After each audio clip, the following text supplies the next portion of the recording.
Ryan Reynolds here from Mint Mobile with a message for everyone paying big wireless way too much. Please, for the love of everything good in this world, stop. With Mint, you can get premium wireless for just $15 a month. Of course, if you enjoy overpaying, no judgments, but that's weird. Okay, one judgment. Anyway, give it a try at mintmobile.com/switch. Upfront payment of $45 for 3-month plan, equivalent to $15 per month required. Intro rate first 3 months only, then full price plan options available. Taxes and fees extra. See full terms at mintmobile.com. This Steve Jones Show podcast is now loading. The Steve Jones Show podcast is presented by Sunbury Motor Company, Purdy Insurance, and Brewers Outlet.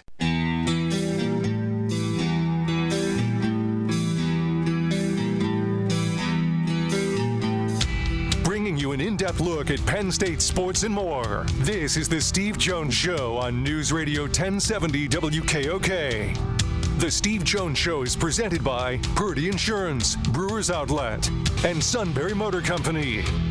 Now from the Sunbury Motor Studio, here's Steve Jones. And the opening half hour of the show, the broadcast extravaganza that it is, being brought to you by our great friends at Brewers Outlet, Reagan Street in Sunbury, the beverage supermarket, imports, domestics, microbrews, the best selection of beer anywhere, wine coolers, water, soft drinks, snacks.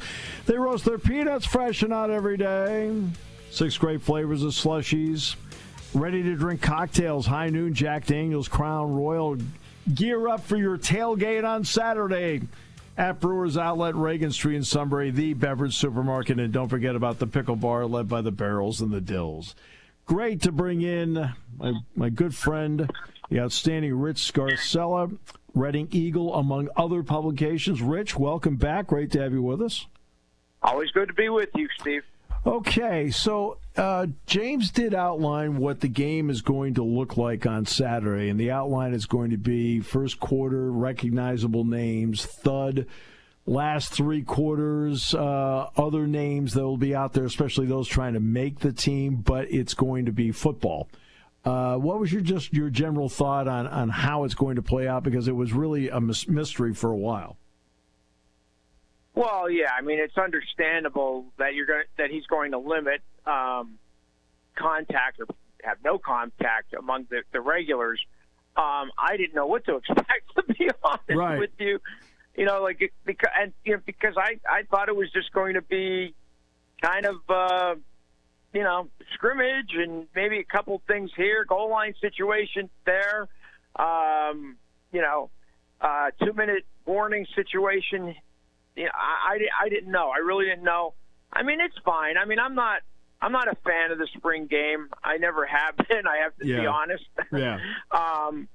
Because I think too much is made out of spring game by mostly the fans. Yeah. And I did but the bottom line is, I mean, there's things that you want to see. I mean, I want to see the 2 wide receivers, Kyron Hudson and Devontae Ross. Yes. I want to see them run. Yeah. And like that, because against defense. I mean, there are certain things you definitely want to see. I mean, I'll be looking for my local guys who are not named Nick Singleton, and that means Joey Schlaffer and Javen Williams and Caleb Brewer. So so it'll be interesting to me to watch those gentlemen. Well, I'll start with this. At least to give you a head start, all three had really good springs, which has been, I think all 3 you're talking about have made advances, which is what you're hoping for, and we'll see how it plays out. As for the fans, I'll defend them in this way. It's the only thing they see. That's true, too. It is. And so I can understand what we'll refer to as overreaction Monday, right? Yeah.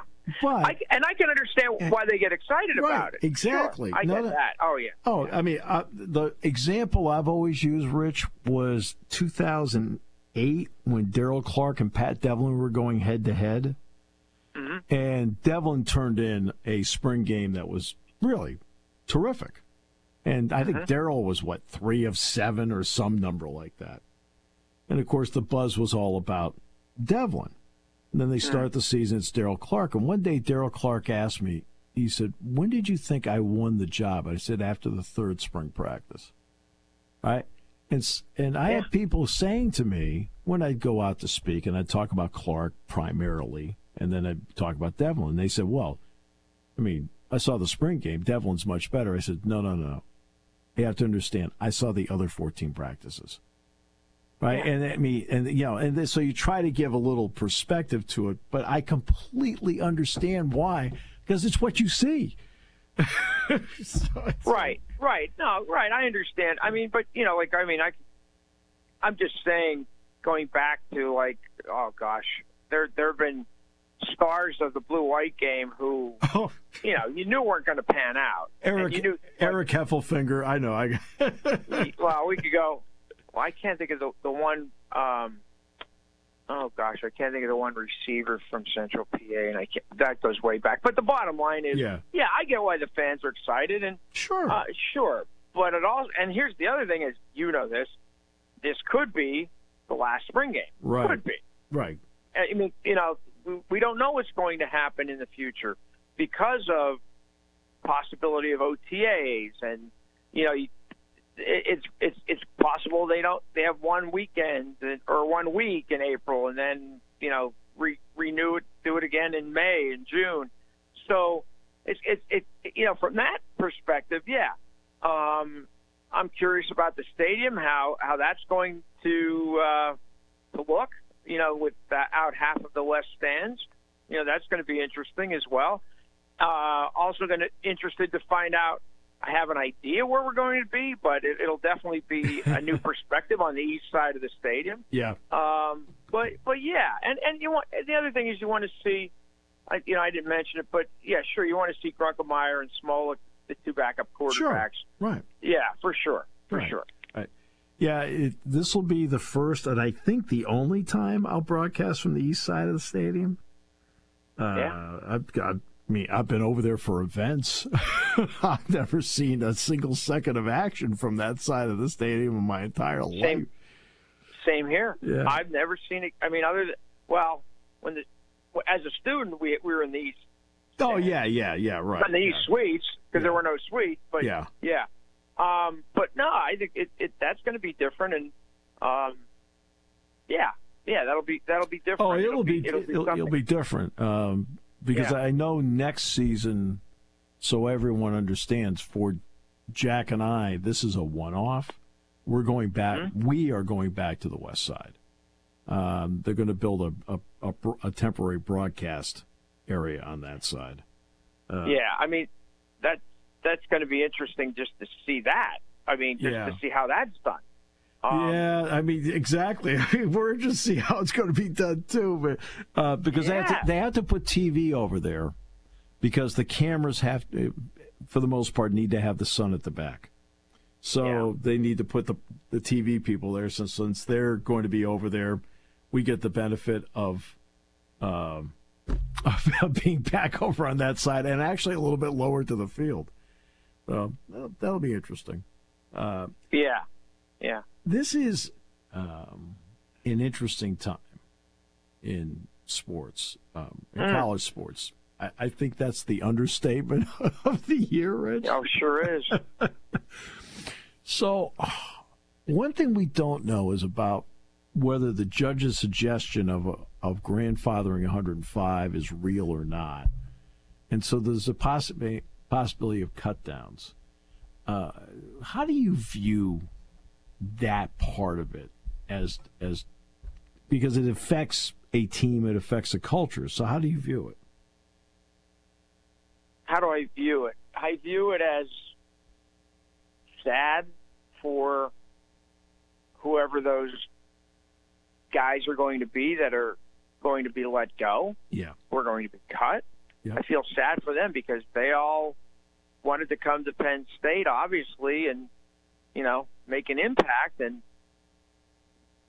obviously very difficult decisions are going to have to be made. Right. If this ends up not being grandfathered. I mean, it's hard to believe. I saw something last night, some of the dollar numbers being thrown around for basketball, that Kentucky will have a $20 million roster. Kentucky basketball will have a $20 million roster. It's something, you couldn't even begin to think about 10 years ago. Right. 7 years ago even. Openly talking about this and the kind of money that some athletes, and we want to stress that, not all athletes, some college athletes will be making. And why would you turn pro when you could get that kind of money playing college football?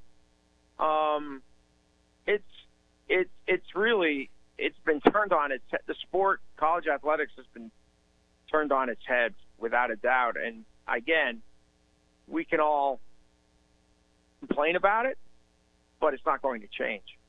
You're not going to change the portal, and you're not going to change. You can limit the portal to one period a year, sure, but the portal's not going anywhere, and neither is paying players, paying athletes. Well, that's why we have this juxtaposition of. Did you see the Fordham situation? I did. Okay. That's sad. That really is. So yeah. Go ahead. Let me so the people listening understand what we're talking about. So I don't want them to be in the dark about this. As you know, former assistant Keith Urgo was the coach there the last 3 years. Now, to put this into perspective, Rodney Rice, who played last year at Maryland and played at Penn State, starting guard, just transferred to USC. The alleged number is $3.5 million. Yep. Meanwhile, Fordham basketball was put through a ringer by the NCAA because they took recruits to Times Square for a photo shoot. They took them to the U.S. Open Tennis Championship. They took them to a Giants game in a suite from a donor and to a New York Knicks game. All told, instead of the $75 entertainment fee per day, they rang up anywhere from an extra $35 to an extra $5,000 beyond that, and the total number was like nearly $11,000. Yeah. $11,000. Yeah. Really? Which compared to is peanuts. It is nothing. It is so, and they're being penalized, right? They're being penalized. They're put on probation. There's a show cause penalty for the athletic director and for Keith and a member of the staff. The member of the staff got a larger show cause penalty than Keith did. Keith Urgo, by the way, I can tell you in no uncertain terms, is the definition of a good man and an honest man. I can tell you he is the definition of that. The person investigating, I don't think, is in the same caliber individual that Keith is.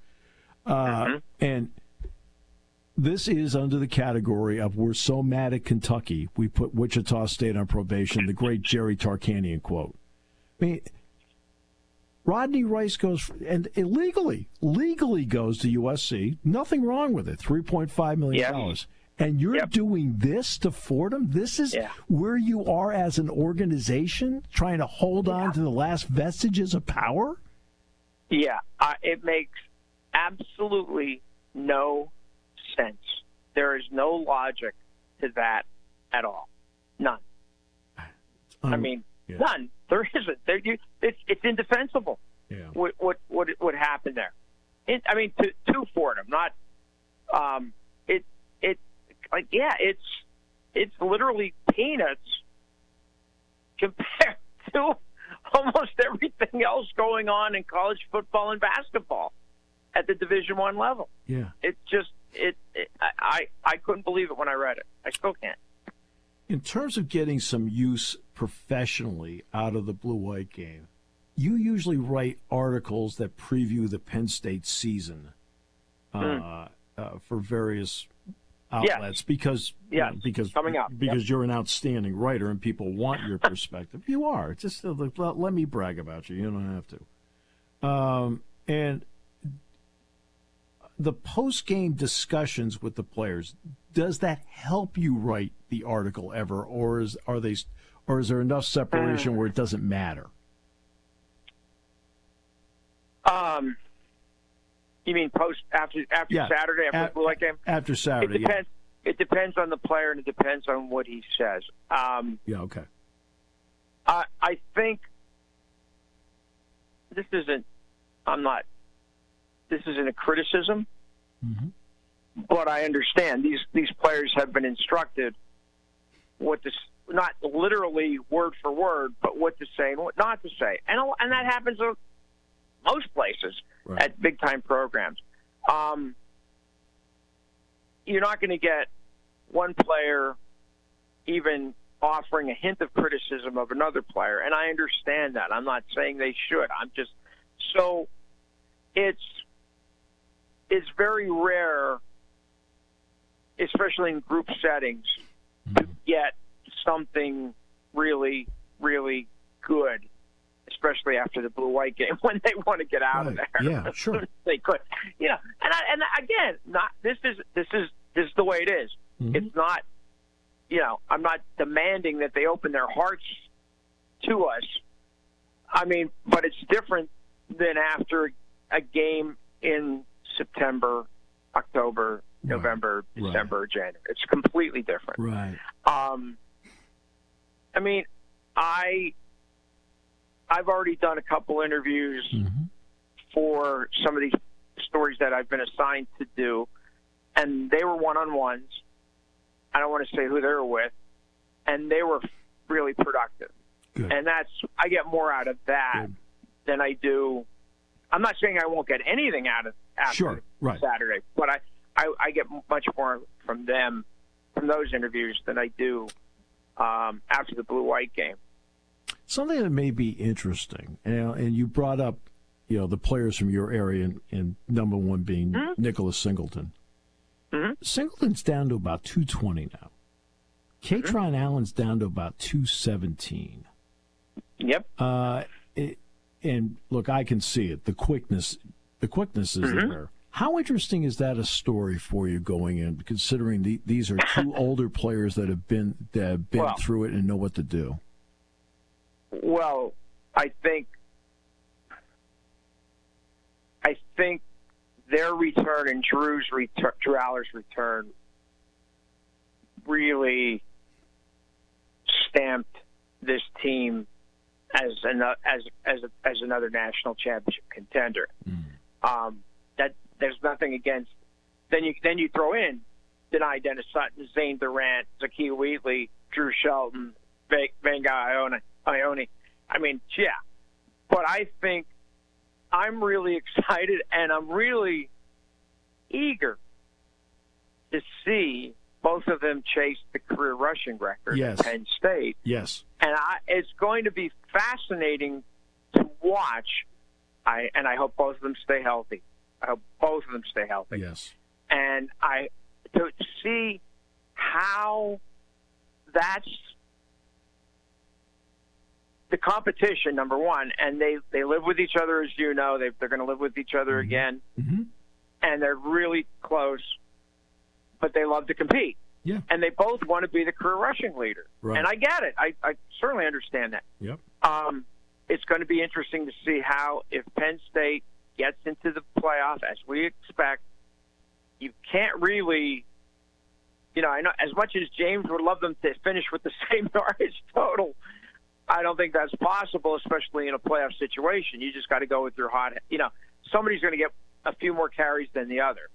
And it's just going to be fascinating to watch. Interested to watch Green Bay host a draft? I don't. Yes and no. Yeah. It's nice. I mean, I like the fact that it's hosting the draft because it's such a small market. Yep. But